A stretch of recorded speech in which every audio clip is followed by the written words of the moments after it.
If you're a person who doesn't experience sexual attraction when you reach maturity, you might feel excluded. Sexual identity can be complex, and people who are sexual might naturally be curious about people who define themselves as asexual. I've been in a partner relationship for 6 years, long-term monogamous relationship, and my partner defines herself as sexual, so she doesn't identify as asexual.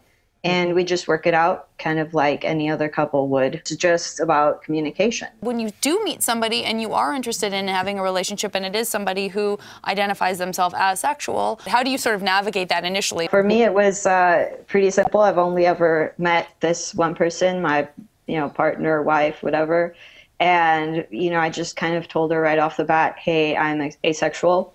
And I don't think she really understood it at that point, but she kind of read up, and throughout about a year, she got to understand it. A lot of people handle it differently. They disclose before, or they wait a while until things get intimate, establish boundaries. It's all about just like any relationship, again, just establishing your boundaries and your intimacy and what you're comfortable with. Relationships are so complicated, and sometimes people say, oh, I'm asexual. Well, you clearly, A, you must be celibate, B, you must live alone and be very lonely and be very sad, and that's not true, because asexuals have a lot of different relationships, from friendships to very deep friendships to platonic relationships to romantic relationships to sexual relationships. And it's just kind of, I think we see it as one component that's not necessary for our relationships, whereas most people think of it, they don't even think about it, right? They just think it's a given in a relationship. What was it like for you, as you were sort of evolving and watching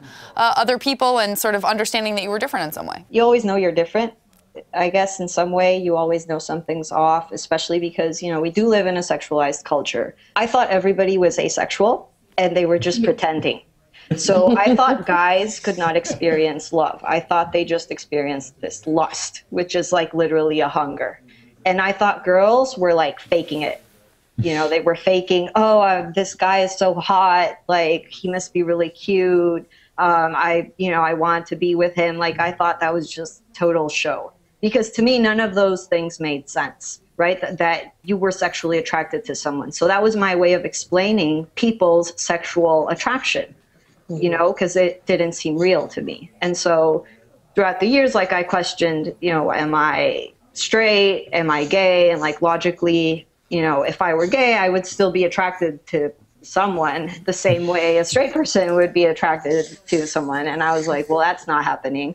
So literally when I was a freshman in college, I Googled asexuality, and AVEN, the Asexual Visibility and Education Network, which was founded by David J., was the first result. I clicked it, and I was like, that's me, that's my term, and that's it. I usually made jokes like, oh, I'm probably asexual, or I'm a robot, or the common term in the asexual community is I'm an amoeba, because when you say you're asexual, people think you don't reproduce and kind of like that. So you start like sort of in the back of your mind putting pieces together, like I must not be human, this essential part of me is not there, until you discover that, it's just another spectrum in sexuality.